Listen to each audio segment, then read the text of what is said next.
Hello everyone, welcome back to the channel. आज हम इस वीडियो में अकाउंटिंग रेशियोज के और भी इंपॉर्टेंट क्वेश्चंस को सॉल्व करेंगे। जल्दी से देख लेते हैं भैया कौन कौन से क्वेश्चंस हैं। पहला क्वेश्चन है the two basic measures of operational efficiency of a company are. Company की ऑपरेशनल एफिशिएंसी को चेक करने के लिए कौन से यहाँ पे दो बेसिक मेजर्स दिए हुए हैं। भैया मैं बता दूं आपको, ऑपरेशनल एफिशिएंसी जो है, ऑपरेशनल एफिशिएंसी जो है, ये आपको एक्टिविटीज रेशो से पता चलती है। किससे? एक्टिविटी रेशो से। तो आप इसमें अब ये देख लीजिए कि कौन कौन से एक्टिविटी रेशोज दिए हुए हैं, क्योंकि बिजनेस एक्टिविटीज के जो कि भाई बिजनेस एक्टिविटीज कैसे चल रही है, ऑप्टिमम कैसे यूटिलाइज कर रहे हैं हम हमारे रिसोर्सेज को, ये सारी चीजें आपकी एक्टिविटीज रेशोज से पता चलती है। पहले तो आप ये बताइए एक्टिविटीज रेशोज में कौन कौन से रेशोज है।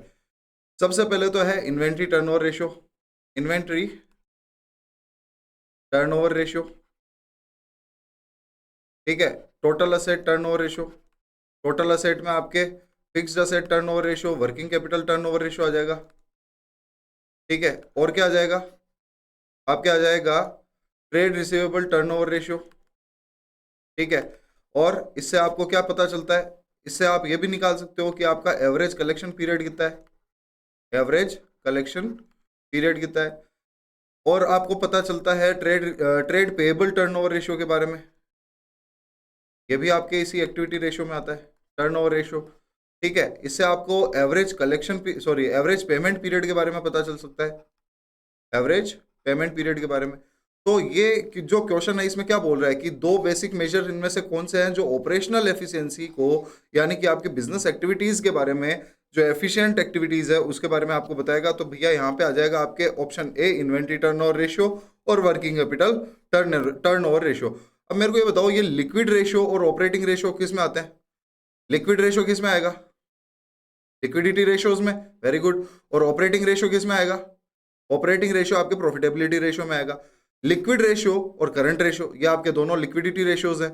ग्रोस प्रॉफिट मार्जिन यानी कि GP ratio, net profit margin यानी कि एनपी रेशियो, ये दोनों आपको प्रॉफिटेबिलिटी रेशियो है। तो ऐसे में आपका ऑप्शन क्या हो गया? इन्वेंट्री टर्नओवर रेशियो और working capital turnover ratio, very good. Next question पे हम चलते हैं। नेक्स्ट क्वेश्चन क्या दिया हुआ है? A company had current assets of ₹3 lakh and current liabilities of ₹1,40,000. Afterwards, it purchased goods worth ₹20,000 on credit. Calculate the current ratio after the purchase of goods. ला भैया एकदम सिंपल है, मेरे को ये बता दो, current asset upon current liability, यही तो होता है आपके किसका फॉर्मूला? करंट रेशियो का फॉर्मूला, ठीक है। करंट असेट कितनी दी हुई है? 3 लाख रुपीज की दी हुई है, ठीक है भाई। और करंट लायबिलिटीज दी हुई है 1,40,000 की, ठीक है। अब ये बोल रहा है it purchased goods worth ₹20,000 on credit. तो आपका इससे क्या इंपैक्ट होगा भाई? करंट असेट में आपकी इन्वेंट्री बढ़ जाएगी 20,000 से, यानी कि माल आ गया 20,000 का। और साथ ही साथ आपकी करंट लायबिलिटी में क्या बढ़ जाएगा? ट्रेड पेएबल बढ़ जाएंगे 20,000 के, ठीक है भाई। तो अपना ये टोटल कितना हो गया? 3,20,000 डिवाइड बाई 1,60,000, ये कितना आ जाएगा भाई? 2:1 आ जाएगा आपका करंट रेशियो।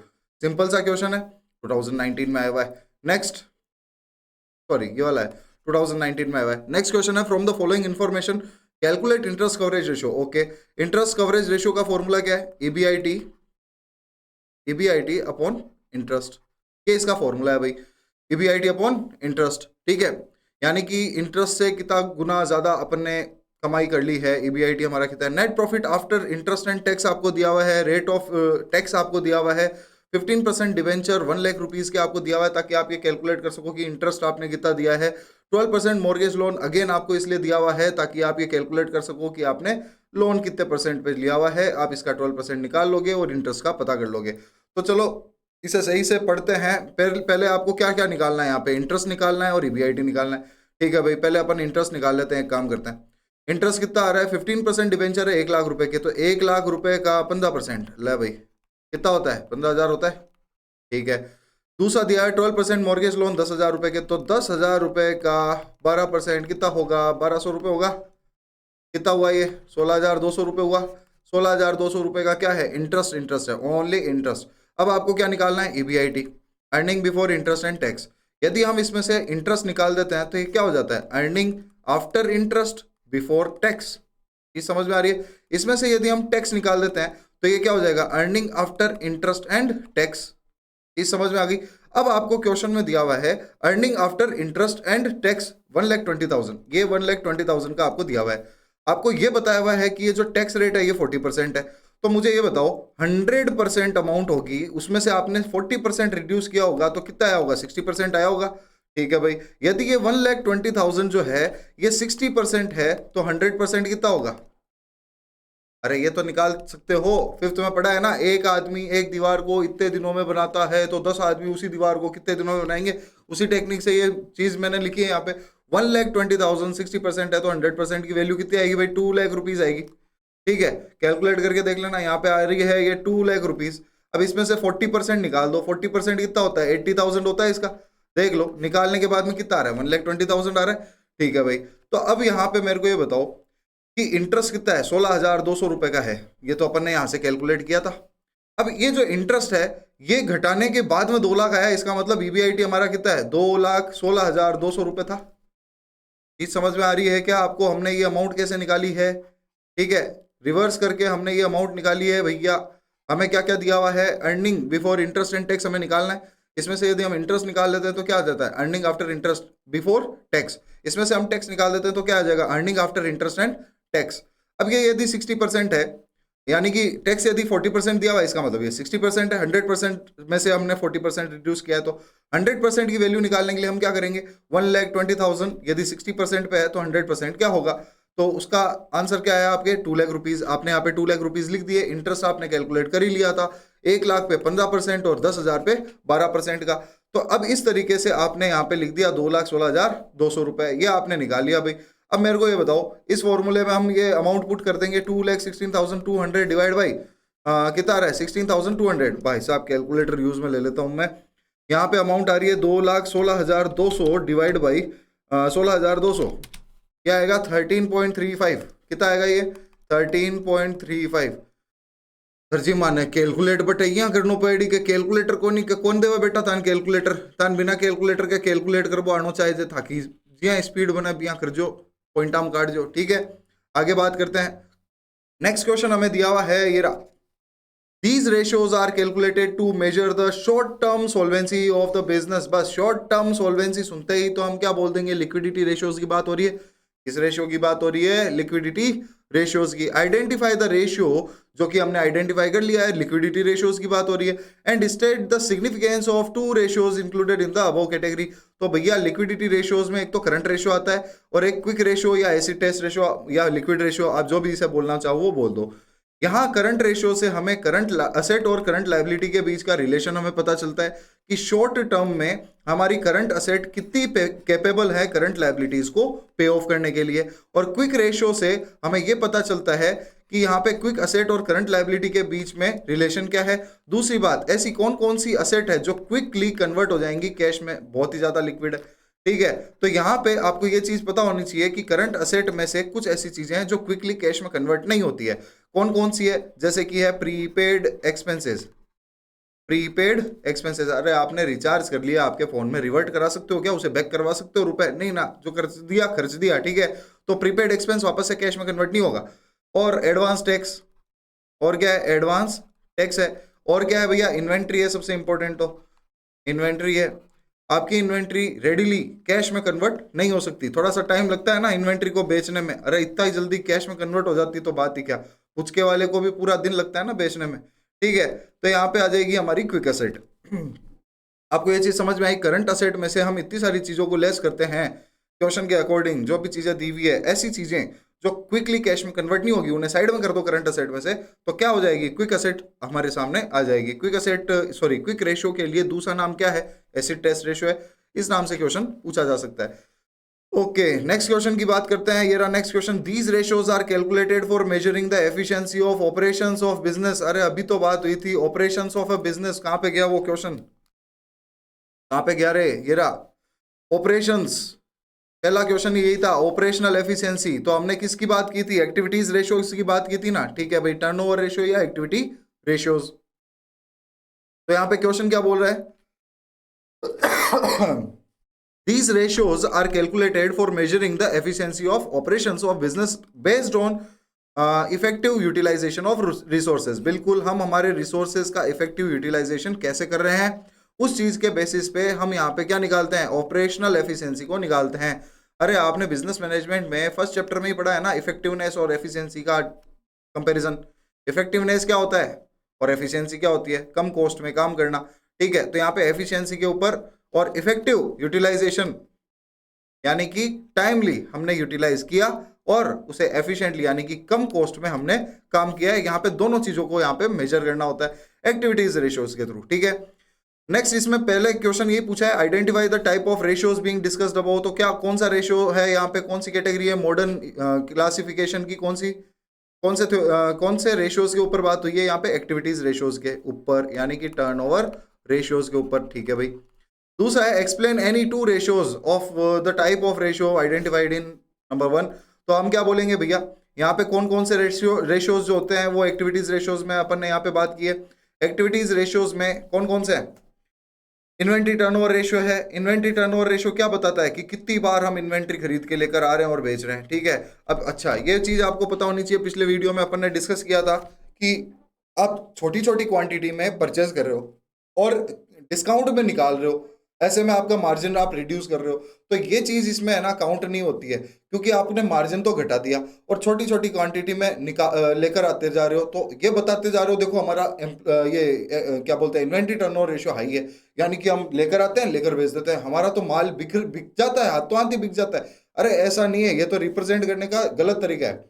तो आपका ऑर्डिनरी वे में आप एक ऑप्टिमम क्वांटिटी मंगाओ और उसे ऑप्टिमम तरीके से बेच रहे हो ताकि एक अच्छा खासा मार्जिन आप कमा रहे हो, उसे हम काउंट करते हैं इन्वेंट्री टर्नओवर रेशियो में। चीज समझ में आ रही है, तो इन्वेंट्री टर्नओवर रेशियो आपको समझ में आ गया। दूसरा आप यहाँ पे ट्रेड रिसीवेबल टर्नओवर रेशियो ले लो। ट्रेड रिसीवेबल टर्नओवर रेशियो में क्या होता है कि भाई हम कितनी बार है ना कलेक्ट, एक तो कितने टाइम हम कलेक्ट कर रहे हैं, तो यहाँ पे 3 टाइम्स 4 टाइम्स आता है, तो हम इसका मतलब क्या है, साल में इतनी बार कलेक्शन करते हैं। अब कितने कितने दिनों में कलेक्शन करते हैं, इसका मतलब क्या है, एवरेज कलेक्शन पीरियड। हम हर 2 महीनों में जा रहे हैं, हम हर 4 महीनों में जा रहे हैं, तो वो डिपेंड करता है ना कि हमने कितनी बार कलेक्ट किया है। यदि हम साल में 2 बार ही कलेक्ट कर रहे हैं, इसका मतलब हम ऑन एन एवरेज 6-6 महीनों में हम ऑन एन एवरेज 6-6 महीनों में क्या कर रहे हैं, कलेक्शन पे जा रहे हैं। यदि हमने ये 4 बार रिसीव किया, इसका मतलब हर 3 महीनों में हम क्या कर रहे हैं, कलेक्शन पे जा रहे हैं। तो ये जो 4 टाइम्स 2 टाइम्स ये जो भी आएगा उससे ऊपर डिपेंड करेगा। तो एवरेज कलेक्शन पीरियड का फॉर्मूला आप यहाँ पे लिख सकते हो ट्रेड रिसीवेबल टर्नओवर रेशियो के साथ में। एवरेज कलेक्शन पीरियड का फॉर्मूला क्या हो गया, डेज या फिर जो भी मंथ्स हैं उसे डिवाइड कर लो ट्रेड रिसीवेबल टर्नओवर रेशियो से। ठीक है, तो यदि आप ऐसा करोगे तो आपको पता चल जाएगा वो इंटरवल कितना है जितने जितने ड्यूरेशन में आप कलेक्शन के लिए जा रहे हो। ये क्वेश्चन क्या था, वापस से देख लो। These ratios are calculated for measuring the efficiency of operations of a business based on effective utilisation of resources. ठीक है, इस पे हमने बात की। अब हम बात करते हैं नेक्स्ट क्वेश्चन पे। नेक्स्ट क्वेश्चन दिया हुआ है ये रहा, determine return on investment. Return on investment आपको डिटरमाइन करना है and net asset turnover ratio आपको डिटरमाइन करना है। ठीक है भाई, रिटर्न ऑन इन्वेस्टमेंट का फॉर्मूला क्या है, रिटर्न ऑन इन्वेस्टमेंट का फॉर्मूला हो गया EBIT अपॉन कैपिटल एम्प्लॉयड। ठीक है भाई, दूसरा आपके net asset turnover ratio, net asset turnover ratio का फॉर्मूला क्या है, net sales upon capital employed. ये लो भैया। अरे भाई एक चीज का ध्यान रखना, तुमने अभी अभी गुडविल पढ़ा है, गुडविल में भी एक तुम्हारे सुपर प्रॉफिट मेथड जो होता है, सुपर प्रॉफिट मेथड में आपको वहां पे कैपिटल एम्प्लॉयड दिया हुआ है। ठीक है भाई, कैपिटल एम्प्लॉयड में वहां पे फॉर्मूला क्या था, कैपिटल प्लस रिजर्व।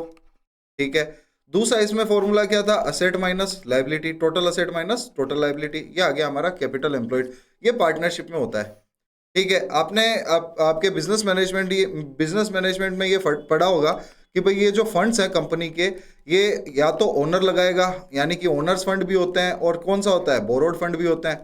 ठीक है भाई, बोरोड फंड भी होता है। ओनर्स फंड में हमारे पास क्या क्या आता है, एक तो शेयर कैपिटल आ जाती है और रिजर्व्स एंड सरप्लस आ जाते हैं। दूसरा बोरोड फंड में हमारे पास क्या आ जाता है, जो भी लॉन्ग टर्म लोन्स हैं, ठीक है, डिबेंचर्स हैं, ये सब आ जाते हैं। ये समझ में आ रही है, और यही हमारी क्या है, कैपिटल एम्प्लॉयड कंपनी में क्या है, कैपिटल एम्प्लॉयड। ये समझ में आ रही है क्या, अरे भाई बिजनेस मैनेजमेंट और कंपनीज ये जो अपने अकाउंट्स है ये इंटरलिंक्ड है, आपको थोड़ा सा अच्छे से समझना होगा इस चीज को। तो यहाँ पे आपको क्या निकालना है, नेट एसेट टर्नओवर रेशियो निकालना है और रिटर्न ऑन इन्वेस्टमेंट निकालना है। उसके लिए हमें चाहिए ईबीआईटी, कैपिटल एम्प्लॉयड और नेट सेल्स। ठीक है भाई, देखते हैं यहाँ पे क्या लिखा हुआ है।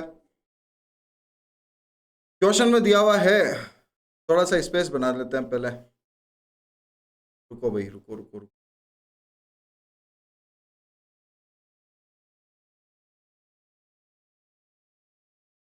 चलो, स्पेस हुआ, बहुत कम हुआ, और स्पेस बढ़ाएंगे, आंसर थोड़ा कैसे करेंगे, और स्पेस बढ़ा देते हैं, ये लो।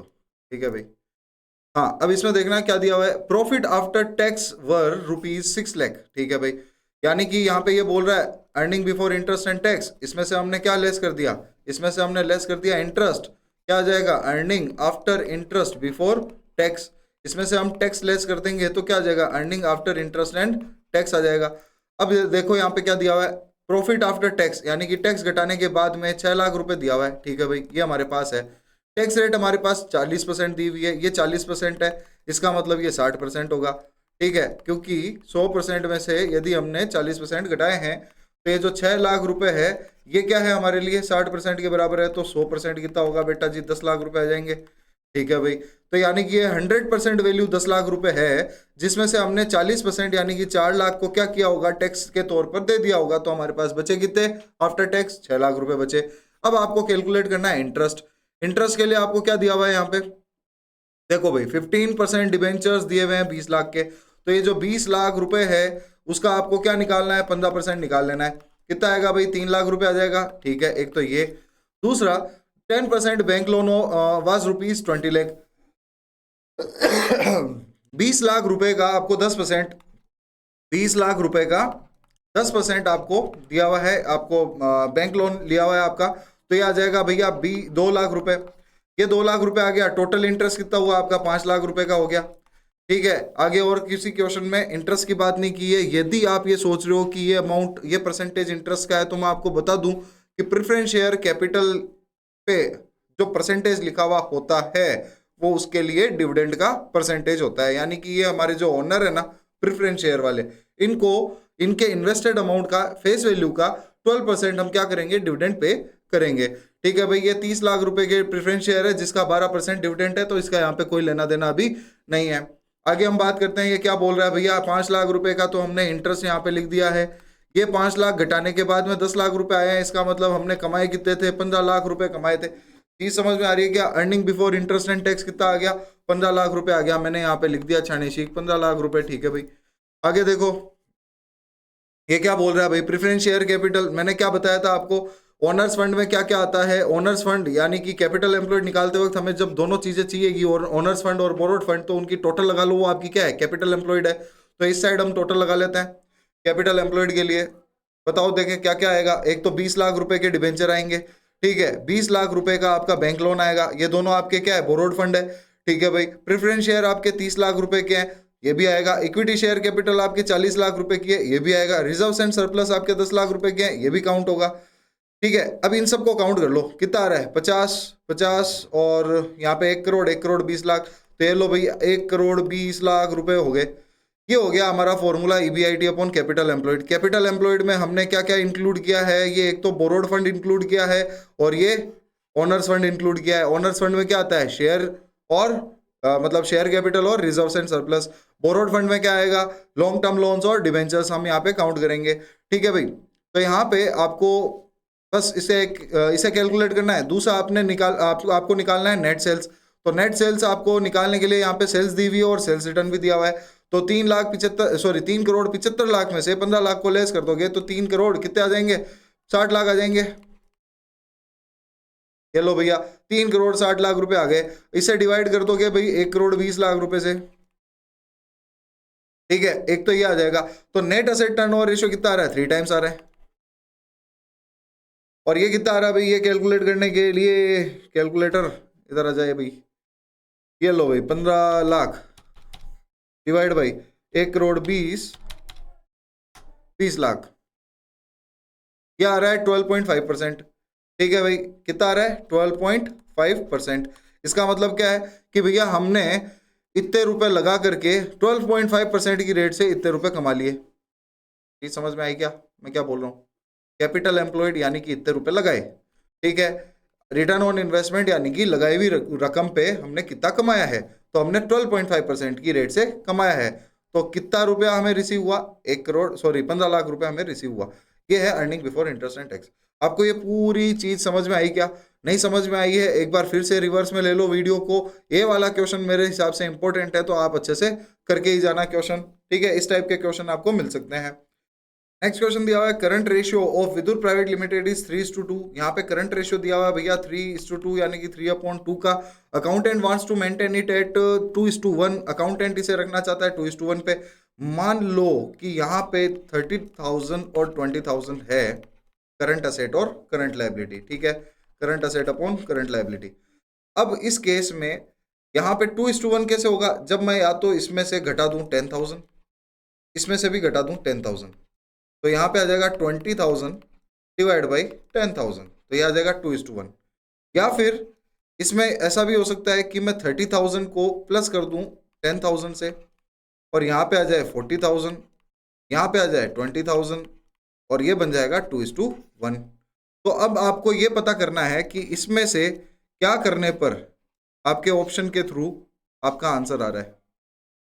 ये समझ में आ रही है क्या? आपको आंसर निकालना है कुछ इस तरीके से, और आपको दिया हुआ क्या है 30,000 अपॉन 20,000 यानी कि 3:2 का रेशियो दिया हुआ है। तो आप एक बार ऑप्शन को चेक कर लो कि यहाँ पे कैसे कैसे इस पे असर हो रहा है। He can repay bill payable. Bills payable हम रीपे कर देंगे, तो भैया बिल्स पेबल हमने रीपे कर दिया यानी कि करंट लायबिलिटी कम हो गई, और क्या कम हो गई? हमारी कैश कम हो गई, ठीक है भाई। ये समझ में आ रही है क्या? तो यानी कि ये वाला ऑप्शन एकदम सही है, फर्स्ट वाला ऑप्शन वर्क कर रहा है। ऊपर और नीचे यानी कि न्यूमरेटर और डिनोमिनेटर में दोनों में 10-10 हज़ार रुपए कम हो रहे हैं एक तरीके से। तो ऐसे केस में हमारा 2:1 आ जाएगा, ठीक है। He can purchase goods on credit. यदि हम गुड्स ऑन क्रेडिट परचेज कर लेते हैं तो ऐसे में हमारे क्रेडिटर बढ़ जाएंगे और साथ ही साथ गुड्स भी बढ़ जाएंगे। गुड्स बढ़ते हैं वो तो ठीक है, लेकिन क्रेडिटर बढ़ जाएगा तो ऐसे केस में क्या होगा भैया? मैच नहीं होगा ना, तो यानी कि सेकंड वाला पॉइंट लागू नहीं हो रहा है। नेक्स्ट पॉइंट दिया हुआ है he can take short term loans. अब शॉर्ट टर्म लोन्स यदि हम लेते हैं तो यहाँ पे करंट असेट भी बढ़ जाएंगे यानी कि कैश बढ़ जाएगा, और करंट लायबिलिटीज भी बढ़ जाएंगी यानी कि शॉर्ट टर्म लायबिलिटीज हमारी बढ़ रही है, शॉर्ट टर्म लोन्स बढ़ रहे हैं। तो दोनों केसेस में यहाँ पे क्या हो जाएगा? प्लस हो जाएगा। अगेन जब दोनों केसेस में प्लस होगा तो यानी कि ये वाला सिचुएशन भी आपके लागू नहीं हो रहा है। तो ऑप्शन आपके पास क्या बच गया? ओनली 1 इज करेक्ट, ठीक है भाई। आपका ऑप्शन हो गया ए। आपको ये चीज समझ में आ रही है? मैंने क्या बताया कि भाई 3:2 दिया हुआ है, तो इसे एक फिगर ले लो 30,000 अपॉन 20,000, ठीक है।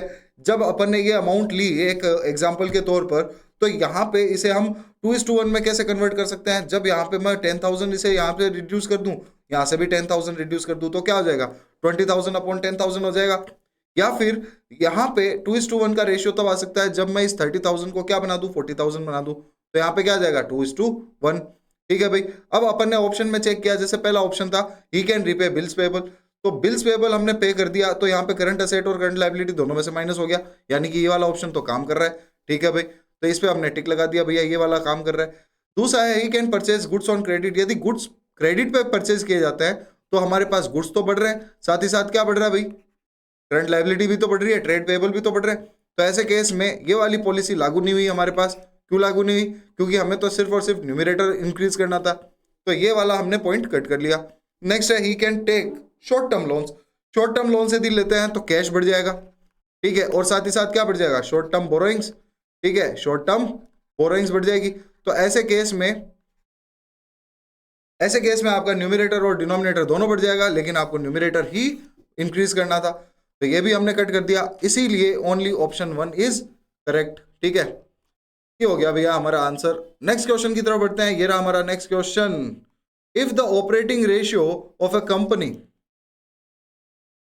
If the operating ratio of a company 75%, operating profit will be ले भैया कितना रहेगा? बता दो। 25% रहेगा, क्योंकि अपन ने पिछले ही वीडियो में देखा है कि operating ratio plus operating profit ratio. अब कई बार आपके यहाँ पे ऑपरेटिंग कॉस्ट रेशियो लिखा हुआ आएगा, तो समझ लेना ऑपरेटिंग रेशियो ही है वो, ठीक है। तो ऑपरेटिंग रेशियो या ऑपरेटिंग कॉस्ट रेशियो बोल लो या ऑपरेटिंग प्रॉफिट रेशियो, इन दोनों की टोटल क्या होती है? 100% के बराबर होती है, ठीक है भाई। एक की 75% दी हुई है, किसकी, ऑपरेटिंग रेशियो की, तो ऑपरेटिंग प्रॉफिट रेशियो ऑटोमेटिकली कितना बन जाएगा, 25% बन जाएगा। नेक्स्ट क्वेश्चन की बात करते हैं, quick asset do not include. Quick asset में क्या क्या चीजें नहीं है, अभी अपन ने डिस्कस की थी, क्विक असेट में ये वाली चीजें नहीं है, ठीक है, बाकी की सारी चीजें क्विक असेट में है जो करंट असेट की है। तो प्रीपेड एक्सपेंस बोल लो, एडवांस टैक्स बोल लो, इन्वेंट्री बोल लो, ये चीजें हम किस में कवर नहीं करते, क्विक असेट में कवर्ड नहीं करते हैं। तो यहाँ पे ऑप्शन हमें मिल गया है प्रीपेड एक्सपेंसेस, ठीक है, आंसर हो गया हमारा सी। प्रीपेड एक्सपेंस वापस से कैश में कन्वर्ट नहीं होता है, इसीलिए वो क्विक एसेट में हम इन्वॉल्व नहीं करते हैं। नेक्स्ट है द डेब्ट equity ratio of company is 2:1। डेब्ट अपॉन इक्विटी या फिर लॉन्ग टर्म डेब्ट अपॉन शेयर होल्डर्स फंड आपको दिया हुआ है 2:1 का। State giving reason if issue of share of ₹6 lakh will increase decrease और नॉट अफेक्ट द रेशियो। ले भैया आपने क्या किया है, 6 लाख रुपए के शेयर इशू किए हैं, तो ऐसे केस में क्या होगा, आपके शेयर होल्डर फंड में 6 लाख बढ़ जाएगा।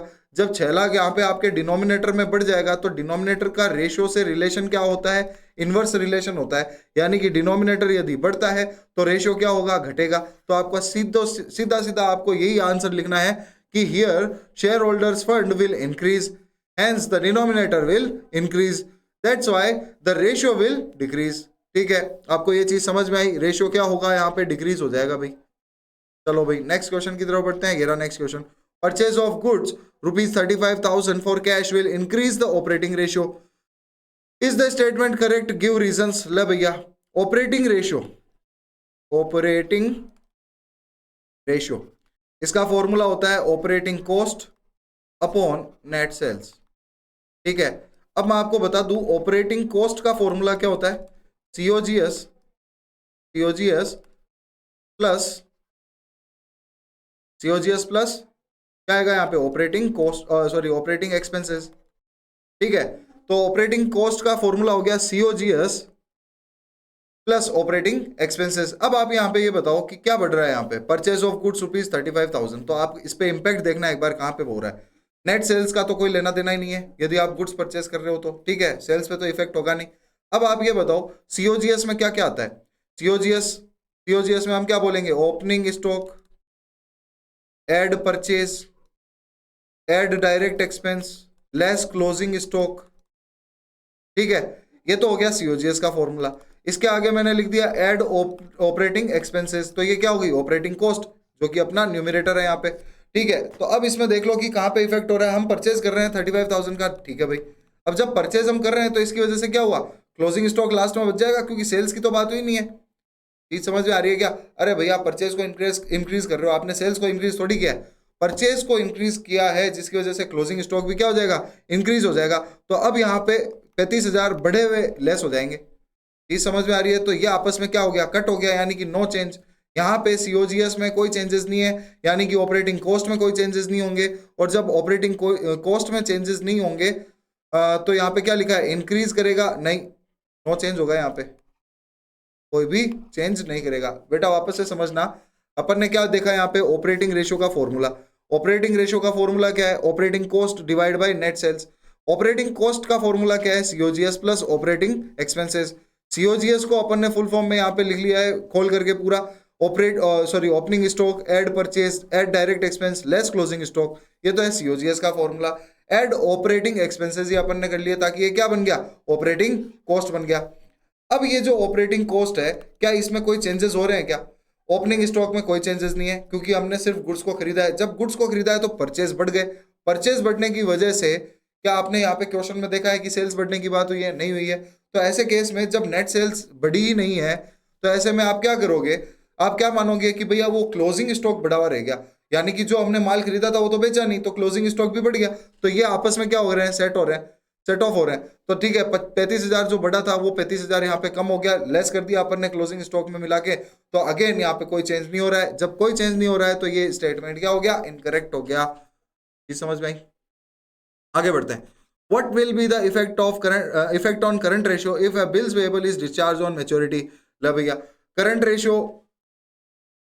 रेशियो का फॉर्मूला क्या है, current asset upon current liability. अब हमने क्या कर लिया, बिल्स पेबल का पेमेंट कर दिया, ठीक है भाई, यहां से भी हमने माइनस कर दिए, यहाँ से भी हमने माइनस कर दिए। कोई सा भी एक एग्जाम्पल लेकर देख लो रे, वही 30,000 और 20,000 वाला लेकर देख लो एग्जाम्पल। पहले करंट रेशो कितना है, 3:2 है, ठीक है। यहाँ पे इस एग्जाम्पल में हमारा करंट रेशो क्या है, 3:2। अब हमने बिल्स पेबल को पे कर दिया तो हमारा कैश गया और लाइबिलिटी भी गई बिल्स पेबल की, ठीक है। यानी कि 10,000 दोनों से माइनस हो गए तो हमारे पास बचे कितने, 20,000 और 10,000 बचे। रेशियो कितना रह गया आपका यहाँ पे, जो पहले 1.5:1 आ रहा था तो अब वो वहां पे कितना आ रहा है, 2:1 आ रहा है। अरे भैया चीज समझ में आ रही है क्या, यहाँ पे कितना आ रहा था, 1.5:1 आ रहा था ना, यहाँ पे कितना आ रहा है, 2:1 आ रहा है। तो इसका मतलब क्या हो रही है, यहाँ पे करंट रेशियो क्या हो रहा है, डिस्चार्ज और डिस्चार्ज, ये पेबल डिस्चार्ज ऑन मैच्योरिटी की वजह से इंक्रीज हो रहा है। क्या हो रहा है, इंक्रीज हो रहा है। आपको ये चीज समझ में आई भाई। आपके पास यहाँ पे कोई एग्जांपल नहीं है, आप एग्जांपल लेकर के यहाँ पे इसे कैलकुलेट कर सकते हो। मान लो कि करंट रेशियो हमें दिया हुआ है 30,000 अपॉन 20,000 यानी कि 3:2 का, तो इसे हम और शॉर्ट में कर लेते हैं, 1.5:1 आपको दिया हुआ है, ठीक है। अब ऐसे में यदि आप क्या पे कर देते हो, बिल्स पेबल को पे कर देते हो, तो आपका कैश कम हो रहा है करंट असेट में से, और करंट लाइबिलिटीज में से क्या कम हो रहा है, ट्रेड पेबल कम हो रहा है, ठीक है भाई। दोनों में से आपने 10,000 घटा दिए, बचे कितने, 20,000 डिवाइड बाई 10,000, यानी कि यहाँ पे आ रहा है रेशियो 2:1। जो पहले 1.5:1 था अब वो 2:1 है, तो यहाँ पे क्या हो रहा है, रेशियो इंक्रीज हो रहा है। नेक्स्ट क्वेश्चन के ऊपर हम चलते हैं। डेब्ट equity ratio of a company is 1:2। Debt equity ratio दिया हुआ 1:2 का, ठीक है। डेट अपॉन इक्विटी 1:2, ठीक है भाई, उल्टा हो रखा है यहाँ पे, ठीक है। Debt equity ratio, debt equity ratio 2:1 एक आइडल रेशियो है, लेकिन यहाँ पे क्या दिया है, 1:2 होगा भाई किसी कंपनी का। Purchase of a fix asset for ₹5 lakh on long term deferred payment basis will increase decrease और नॉट चेंज द रेशियो। ओहो, अब ये भाई साहब बोल रहे हैं कि ना, यदि हम 5 लाख रुपए की, मित्रों यदि हम 5 लाख रुपए का फिक्स असेट खरीदते हैं और इसका पेमेंट हम बाद में करेंगे, ठीक है, बाद में करेंगे, इसका मतलब लॉन्ग टर्म डेफर्ड पेमेंट, यहाँ पे लिखा हुआ भी है लॉन्ग टर्म डेफर्ड पेमेंट, यानी कि बाद में होगा, 1 साल के तो बाद में होगा, लॉन्ग टर्म का लॉन्ग टर्म का यहाँ पे मेंशन किया हुआ है। तो ऐसे केस में हम इसे क्या मानेंगे, लॉन्ग टर्म बोरिंग मान लेंगे, ठीक है भाई। तो लॉन्ग टर्म बोरिंग कितने की है, 5 लाख रुपए की है। इससे क्या होगा, डेट इंक्रीज हो जाएगा, यानी कि न्यूमिरेटर क्या हो जाएगा, इंक्रीज हो जाएगा। ऐसे में रेशियो भी क्या हो जाएगा, इंक्रीज हो जाएगा। अरे भाई, डेट अपॉन इक्विटी या long term debt upon share holders fund, ठीक है। तो लॉन्ग टर्म डेट हमारा क्या हो रहा है, इंक्रीज हो रहा है, न्यूमिरेटर यहाँ पे इंक्रीज हो रहा है, तो रेशियो भी क्या हो जाएगा, इंक्रीज हो जाएगा। ये रहा भैया आपका आंसर, ठीक है। नेक्स्ट क्वेश्चन की हम बात करते हैं। Which of the following are included in traditional classification of ratios. ला भाई, पिछले वीडियो में अपन ने बात की थी ट्रेडिशनल क्लासिफिकेशन, और एक अपना है मॉडर्न क्लासिफिकेशन। ट्रेडिशनल क्लासिफिकेशन में हम क्या मानते हैं कि भाई यदि न्यूमरेटर और डिनोमिनेटर यानी कि दो आइटम्स या दो ग्रुप ऑफ आइटम्स जो हैं, यदि हम दोनों के दोनों आइटम्स बैलेंस शीट से ले लेते हैं तो वो बैलेंस शीट रेशियोज हो जाएंगे। यदि वो दोनों रेशियो हम P&L से ले लेते हैं तो P&L रेशियोज हो जाएंगे। और यदि एक बैलेंस शीट से है और एक P&L से है तो वो कॉम्पोजिट रेशियो हो जाएंगे, ठीक है, इनका कॉम्बिनेशन। मॉडर्न रेशियो में हमने पढ़ रखा है लिक्विडिटी रेशियो, लिक्विडिटी रेशियो, फिर क्या पढ़ रखा है, सोल्वेंसी पढ़ रखा है, और क्या पढ़ रखा है, एक्टिविटी या टर्नओवर रेशियो, ठीक है, एक्टिविटी या टर्नओवर रेशियो पढ़ रखा है, और हमने पढ़ रखा है प्रॉफिटेबिलिटी रेशियो,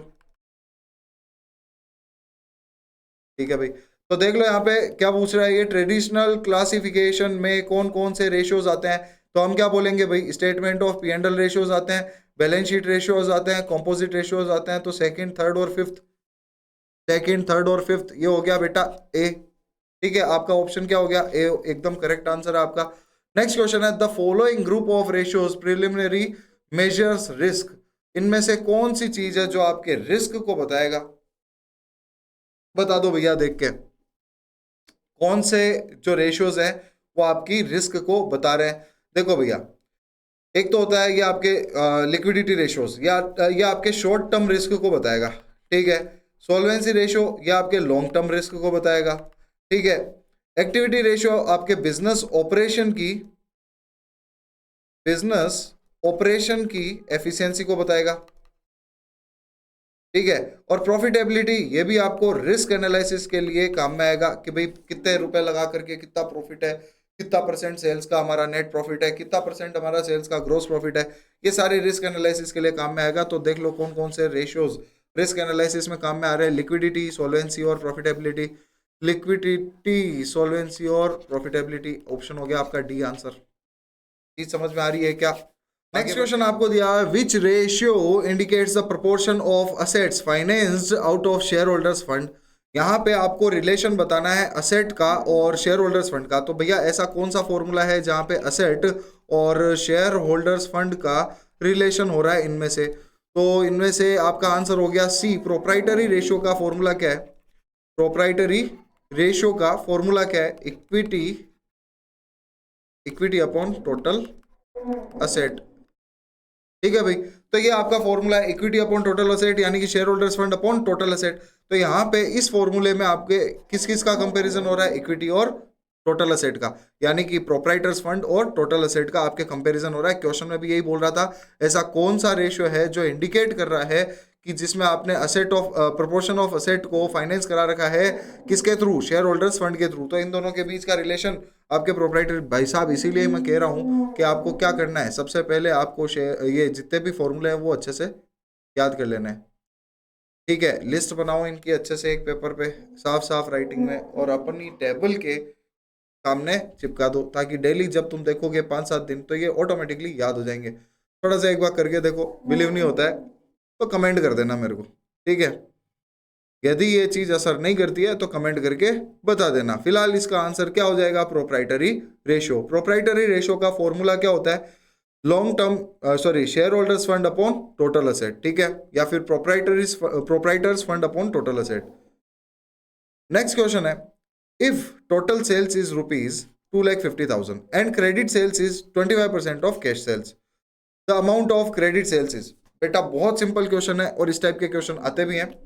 यदि यहाँ पे टोटल सेल्स दी हुई है, क्या दी हुई है? टोटल सेल्स दी हुई है 2,50,000 की।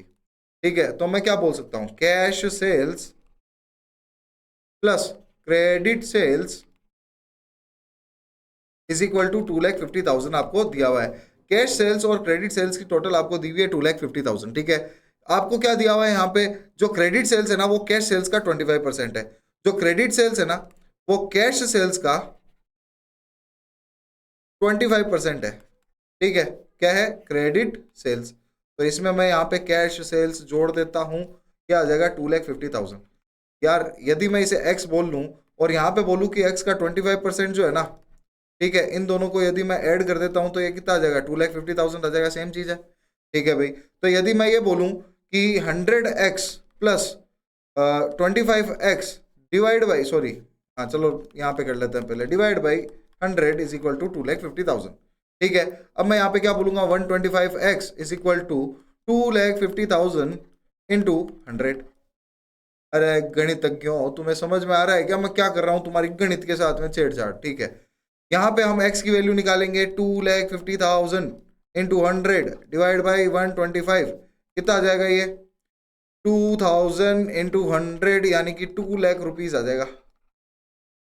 क्या आंसर आ गया? अब ये क्या आया? x की वैल्यू आई है। x क्या माना था हमने? कैश सेल्स माना था। ठीक है भाई, यदि कैश सेल्स यानी कि 2,00,000 रुपीज हमारी कैश सेल्स आई है, क्रेडिट सेल्स क्या है? उसकी 25% है, यानी कि कितना हो जाएगा? 50,000 हो जाएगा। हो गई ना टोटल सेल्स 2,50,000। सिंपल है। ओके भैया, तो वैल्यू कितनी आ गई? क्या निकालना था? क्रेडिट सेल्स ही तो निकालना था। ठीक है भाई, amount of credit sales is, credit sales की अमाउंट कितनी है? 50,000 रुपए। आगे बात करते हैं नेक्स्ट क्वेश्चन में। नेक्स्ट क्वेश्चन ये रहा, what will be the amount of gross profit of a firm if its average inventory is 80,000, inventory turnover ratio is 6 times and the selling price is 25% above cost. ठीक है भाई, यहाँ पे ये 3 information हमें दी हुई है। पहली बात ये क्या बोल रहा है? Inventory turnover ratio. Inventory turnover ratio का फॉर्मूला क्या है? COGS upon average inventory. COGS upon average inventory अपन को 6 टाइम्स दिया हुआ है। कितना टाइम्स? 6 टाइम्स दिया हुआ है। ठीक है भाई, ओके, ये आपको दिया हुआ है 6 टाइम्स और एवरेज इन्वेंट्री आपको दी हुई है 80,000। ठीक है भाई, आगे निकाल लेते हैं थोड़ा सा पेज को। COGS अपॉन 80,000, COGS अपॉन 80,000 आपको एवरेज इन्वेंट्री दी हुई है, इज इक्वल टू 6 टाइम्स दिया हुआ है। ठीक है, तो मैं यहाँ पे क्या बोलूंगा, COGS इज इक्वल टू 4,80,000 हो गया। ठीक है भाई, और ये क्या है, कॉस्ट, मतलब COGS तो आ गई हमारी कॉस्ट, और सेलिंग प्राइस क्या दी हुई है, 25% अबव कॉस्ट। आपको क्या निकालना है, ग्रोस प्रॉफिट। तो कॉस्ट का 25% ही तो है ग्रोस प्रॉफिट। ठीक है, तो हम क्या बोलेंगे, कॉस्ट का 25%। ठीक है, कितना आएगा ये, 1,20,000। ये समझ में आ रही है क्या? मैंने क्या किया यहाँ पे देखो, COGS अपॉन एवरेज इन्वेंट्री हमें दिया हुआ है 6 टाइम्स। पहली बात तो ये, इन्वेंट्री टर्नओवर रेशियो का फॉर्मूला क्या है, COGS upon average inventory. Average inventory हमें दी हुई है 80,000 की, COGS हमें निकालना पड़ेगा ताकि हम उसका परसेंटेज निकाल के क्या निकाल सकें, GP निकाल सकें। ठीक है भाई, तो COGS अपॉन 80,000 हमने लिख लिया यहाँ पे 6 टाइम्स। COGS को हमने कैसे कैलकुलेट किया, 6 इंटू 80,000, कितना आया, 4,80,000। ठीक है, उसका हमने क्या निकाल लिया, 25%। क्यों? क्योंकि जो सेल्स है, सेल्स प्राइस जो है वो कॉस्ट पे 25% जोड़ करके आएगी, यानी कि जो हमारा प्रॉफिट है वो सेल्स का 25% है। इसका हमने 25% निकाल लिया, कितना आ रहा है भैया, 1,20,000 आ रहा है। ठीक है, तो यहाँ पे आंसर क्या हो गया, ए हमारा आंसर हो गया है। नेक्स्ट क्वेश्चन देखो, नेक्स्ट क्वेश्चन ये रहा, assertion A, increasing the value of closing inventory increases profit. ओ हो, अच्छा क्वेश्चन है। चलो बता दो मेरे को, increases the value of closing stock. मान लो ये ट्रेडिंग अकाउंट है, अबे यार तुम्हें सारी चीजें बतानी पड़ती है, ये ट्रेडिंग अकाउंट है। यहाँ पे ओपनिंग स्टॉक लिखेंगे हम, यहाँ पे हम परचेजेस लिखते हैं, यहाँ पे हम डायरेक्ट एक्सपेंसेस लिखते हैं, यहाँ पे हम सेल्स लिखते हैं, यहाँ पे हम क्लोजिंग स्टॉक लिखते हैं। ठीक है, अब मेरे को ये बता दो, मान लो कि सारी चीजें जीरो है, लेकिन यहाँ पे अब हमने 1,000 रुपये लिख दिया, तो इससे क्या होगा, ग्रोस प्रॉफिट जीरो की जगह कितना आ जाएगा, 1,000 रुपये आ जाएगा। यानी कि क्लोजिंग स्टॉक बढ़ने से हमारे ग्रोस प्रॉफिट बढ़ते हैं, और जब ग्रोस प्रॉफिट बढ़ते हैं तो हमारे नेट प्रॉफिट भी क्या हो जाएंगे, इंक्रीज हो जाएंगे। ठीक है भाई, तो आपको ये चीज समझ में आई क्या, ये क्या बोल रहा है कि यदि इंक्रीज होता है value of closing inventory, closing stock यदि बढ़ता है तो क्या इंक्रीज होता है, प्रॉफिट इंक्रीज होता है। हमने क्या क्या किया, यहाँ पे ट्रेडिंग और P&L बनाया। ठीक है, जो हम ट्रेडिशनल तरीके से पुराने स्टाइल में बनाते हुए आ रहे हैं, ट्रेडिंग P&L हमने वैसे बनाया, opening stock, purchase, direct expenses, sales और क्लोजिंग स्टॉक। ठीक है, अब वहां पे हमने क्लोजिंग स्टॉक को इंक्रीज करके देखा, तो हमारा ग्रोस प्रॉफिट भी क्या हो रहा है, इंक्रीज हो रहा है। ग्रोस प्रॉफिट इंक्रीज हो रहा है यानी कि नेट प्रॉफिट इंक्रीज हो रहा है। ठीक है, ये मानते हुए कि सारी चीजें जीरो है। ठीक है, तो ऐसे केस में ये जो स्टेटमेंट है ये एकदम ट्रू है। ठीक है, आगे बढ़ते हैं, increasing the value of closing inventory reduces cost of goods sold. ओ हो, क्लोजिंग इन्वेंट्री बढ़ाने से COGS कम हो जाता है। तो भैया COGS का फॉर्मूला क्या है, COGS का फॉर्मूला है opening stock, add purchase, add direct expense, less closing stock.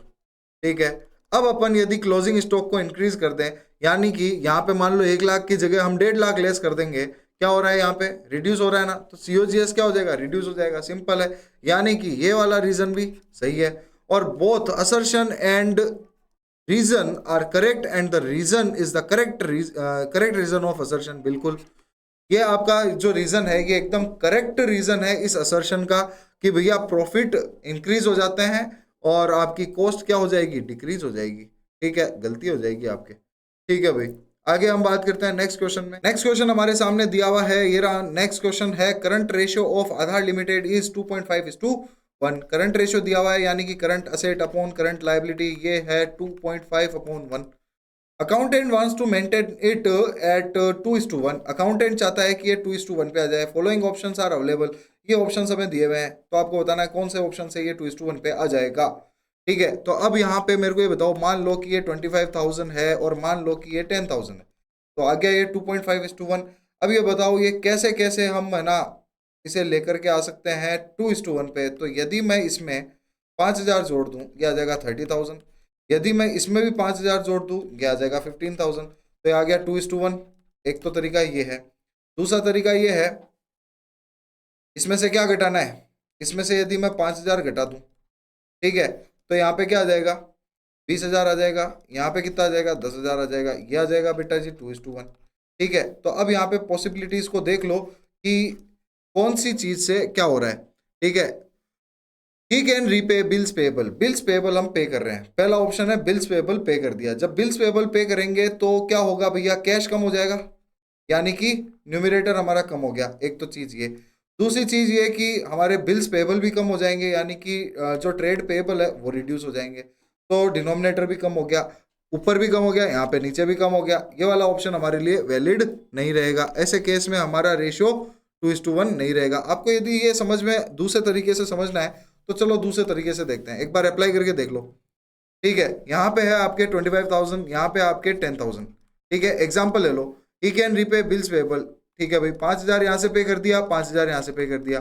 Bills payable पे करने की वजह से कैश गया, और बिल्स पेबल पे करने की वजह से क्या हुआ, आपके ट्रेड पेबल भी कम हो गए। तो बचा कितना, 20,000, और यहाँ पे कितना बचा, 5,000। ये कितना आ गया भैया, 4:1, जो कि करेक्ट नहीं है। हमें तो 2:1 मेंटेन रखना है, यानी कि फर्स्ट ऑप्शन सही नहीं है।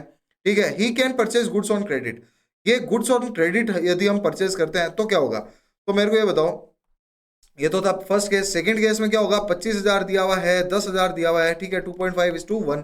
अब ऐसे केस में यदि मैं 5,000 रुपए के गुड्स खरीद लेता हूं, यानी कि इन्वेंट्री बढ़ गई, और 5,000 रुपए के गुड्स जो है मैंने क्रेडिट में खरीदे, यानी कि क्या हुआ, ट्रेड पेबल बढ़ गए। ऐसे केस में 30,000 डिवाइड बाई कितना हो रहा है, ये 15,000 हो रहा है, यानी कि 2:1 आ रहा है। बिल्कुल हमें यही तो चाहिए। तो इस केस को हम एक्सेप्ट कर लेंगे कि भैया ये वाला जो केस है ना, ये एकदम सही है। इस वाले केस से हमारे 2:1 का रेशियो हो जाएगा।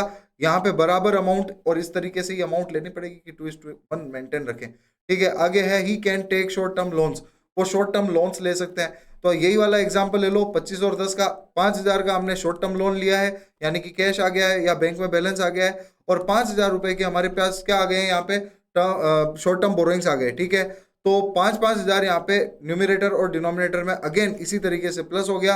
रेशियो क्या आएगा, 2:1, यानी कि ये वाला केस भी हम क्या कर लेते हैं, एक्सेप्ट कर लेते हैं। इस केस से भी हमारे 2:1 आ रहा है। तो अब मेरे को ये बताओ, ऑप्शन क्या हो गया, सेकंड एंड थर्ड, डी क्या आ गया भैया, डी आपके करेक्ट आंसर। चीज समझ में आ गया। नेक्स्ट क्वेश्चन देखो, what will be the current ratio of a company whose net working capital is 0। भैया बिजनेस मैनेजमेंट पढ़ा होता तो आपको पता चल जाता है कि नेट वर्किंग कैपिटल और ग्रॉस वर्किंग कैपिटल क्या होती है। ये है भैया आपके working capital. Working capital, gross working capital हम किसे बोलते हैं, और नेट वर्किंग कैपिटल हम किसे बोलते हैं। ग्रॉस वर्किंग कैपिटल हम बोलते हैं करंट असेट को, नेट वर्किंग कैपिटल हम बोलते हैं current asset minus current liability को। चीज समझ में आ रही है क्या। तो यहाँ पे ये क्या बोल रहा है, यदि net current asset sorry net working capital आपकी क्या है, 0 है। क्या है, 0 है। तो इसका मतलब क्या है, आपके करंट असेट उतने ही है जितने आपकी करंट लायबिलिटी है, यानी कि 1:1। यानी कि current asset upon current liability क्या हो जाएगा, 1/1। 1:1 का आपके क्या आ गया, करंट रेशियो आ गया। सिंपल सा क्वेश्चन था। रेशियो क्या हो जाएगा, 1:1 हो जाएगा, यदि current asset minus current liability is equal to 0 आ रहा है तो। Okay, the ratio may indicate that the firm is experiencing stock outs and lost sales. ऐसी कौन सी चीज है, मैंने आपको क्या बताया भैया, inventory turnover ratio. Inventory turnover ratio एक ऐसा रेशियो है जो ये बताता है कि आपका, आप कितनी बार स्टॉक को लेकर आ रहे हो और कितनी बार बेच रहे हो, मतलब टर्नओवर कितना है, आप लेकर आए बेचे, लेकर आए बेचे। अब ये यहाँ पे क्या बोल रहा है, यदि ये इन्वेंट्री टर्नओवर रेशियो लो होता है ना, यदि ये इन्वेंट्री टर्नओवर रेशियो लो होता है तो हमें उससे पता चल जाता है कि भैया हमारे स्टॉक खत्म हो गए हैं, हम कस्टमर को मना कर रहे हैं कि भैया गुड सही नहीं है हमारे पास, या फिर आप जो मांग रहे हो वो नहीं है। ठीक है, तो इन्वेंट्री टर्नओवर रेशियो एक ऐसा रेशियो है जो आपके स्टॉक आउट। अब यार सीधी सी बात है, आपके स्टॉक से रिलेटेड यहाँ पे कौन सा रेशियो दिया हुआ है, बताओ मेरे को। पहली चीज तो यही है, स्टॉक से रिलेटेड कौन सा रेशियो दिया हुआ है, तो यहाँ पे स्टॉक से रिलेटेड इन्वेंट्री टर्नओवर रेशियो दिया हुआ है। अब इन्वेंट्री टर्नओवर रेशियो का यूज क्या है भाई, कि हम इन्वेंट्री कितनी बार खरीद रहे हैं और कितनी बार बेच रहे हैं, ऐसी फ्रीक्वेंसी हमारी कितनी है।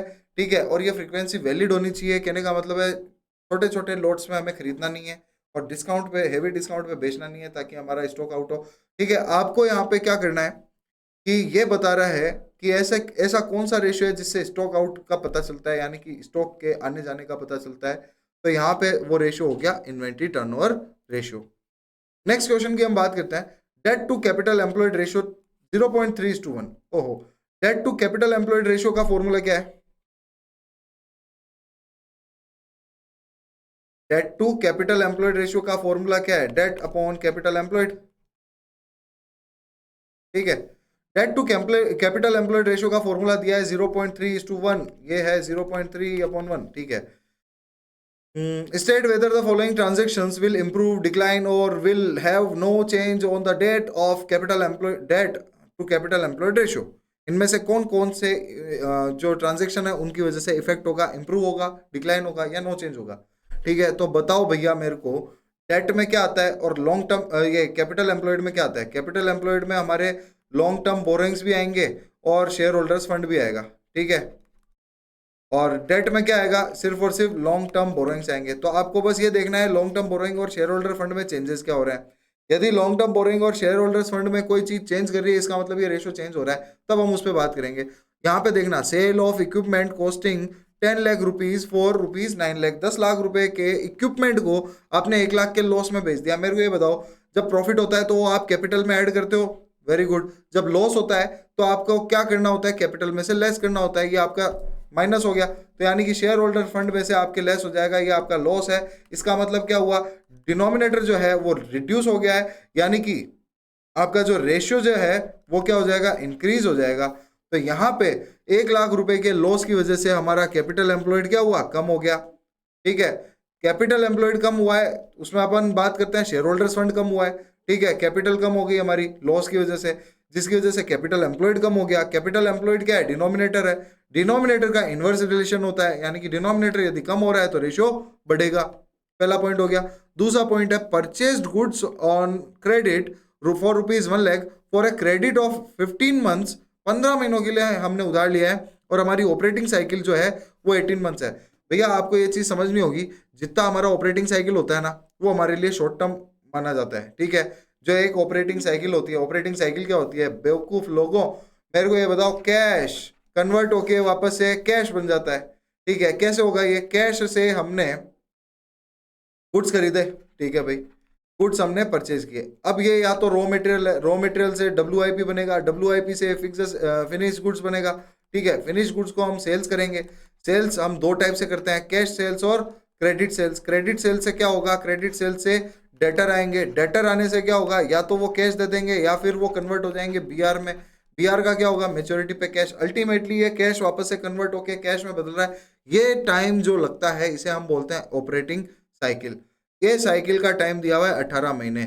ऐसा डिपेंड करता है बिजनेस के ऊपर कि वो शॉर्ट टर्म है कि लॉन्ग टर्म है. बताओ मेरे को कमेंट करके, पुचके वाले का ऑपरेटिंग साइकिल कितने दिनों का होता है. और दूसरी चीज, आपके ये जो सरिये बेचने वाले हैं, ईंट बजरी वगैरह बेचने वाले हैं, लगभग लगभग उनका भी बता दो कि ऑपरेटिंग साइकिल कितना होता है. ठीक है, यानी कि उनका कैश लगाया हुआ बिजनेस में वापस से उनको कैश कितने दिनों में मिलता है. आपको ये चीज बतानी है कमेंट करके. तो यहाँ पे लिखा हुआ है 18 मंथ्स में ये कन्वर्ट हो रहा है कैश टू कैश. तो यहाँ पे जो 15 मंथ्स का हम कोई भी क्रेडिट ले रहे हैं, यानी कि वो शॉर्ट टर्म क्रेडिट है. तो आप मेरे को बताना, शॉर्ट टर्म क्रेडिट का यहाँ पे कोई लिंक है क्या, long term borrowing share holder fund, कोई लिंक नहीं है. इसका मतलब यहाँ पे ये नो चेंज होगा. सिंपल है, चीज समझ में आएगी. अरे भाई, यदि इनका फॉर्मूले में कहीं लिंक होता तो हम देखते ना क्या चेंज हो रहा है. यहाँ पे फॉर्मूले में कोई लेना देना ही नहीं है इसका, शॉर्ट टर्म बोरोइंग्स का. तो ऐसे केस में शॉर्ट टर्म बोरोइंग्स क्यों, ट्रेड पेबल की बात हो रही है. ठीक है, ट्रेड पेबल का यहाँ पे कोई भी लेना देना नहीं है, यानी कि करंट लायबिलिटी का यहाँ पे कोई भी लेना देना नहीं है. इसलिए no change in this ratio. Conversion of debenture into equity share of ₹2 lakh. हम डिबेंचर्स को इक्विटी शेयर में कन्वर्ट कर रहे हैं. ठीक है भाई, यहाँ से 2 लाख रुपए के डिबेंचर घटा दो और यहाँ पे 2 लाख रुपए के डिबेंचर जोड़ दो. मेरे को ये बताओ, कैपिटल एम्प्लॉयड चेंज हुआ क्या, नहीं हुआ ना, नहीं हुआ. लेकिन ऊपर हमने क्या कर दिया, 2 लाख रुपए का डिबेंचर घटा दिया. लॉन्ग टर्म बोरोइंग्स दिया हुआ है, फॉर्मूला क्या है, डेट अपॉन कैपिटल एम्प्लॉयड, यानी कि long term borrowings upon long term borrowings plus share holders fund. ठीक है, ये फॉर्मूला दिया हुआ है. यहाँ से हमने 2 लाख लेस किए, यहाँ पे हमने 2 लाख ऐड कर दिए, तो भैया यहाँ पे तो नो इफेक्ट है, लेकिन यहाँ से तो 2 लाख रुपए लेस हो गए ना. आपके न्यूमिनेटर क्या हो गया है, रिड्यूस हो गया है, जिसकी वजह से रेशियो भी क्या हो जाएगा, रिड्यूस हो जाएगा. चीज समझ में आई क्या, आई है तो लाइक कर दो, शेयर कर दो, सब्सक्राइब कर देना चैनल को. यहाँ पे हमने क्या किया, डिबेंचर्स को इक्विटी शेयर में कन्वर्ट किया है. जब हमने डिबेंचर्स को इक्विटी शेयर में कन्वर्ट किया तो लॉन्ग टर्म बोरोइंग्स कम हो गए, इक्विटी शेयर होल्डर्स के शेयर होल्डर्स फंड हमारा बढ़ गया. तो लॉन्ग टर्म बोरोइंग्स हमारे न्यूमिनेटर में भी है, न्यूमिनेटर कम हो गया और रेशियो भी कम हो गया. Tax refund of 50,000 during the year. अरे बेटा जी, टैक्स रिफंड का यहाँ पे कोई लेना देना नहीं है. ठीक है, शॉर्ट टर्म में कुछ भी यहाँ पे नहीं है, सारा लॉन्ग टर्म का दिया हुआ है. तो ऐसे केस में नो चेंज हो जाएगा. आपको ये क्वेश्चन कैसा लगा जल्दी से कमेंट करके बताना। आज के लिए तो इतने क्वेश्चंस काफी है। नेक्स्ट फिर से हम मिलेंगे नए टॉपिक के साथ में, नए वीडियो में। तब तक के लिए बाय।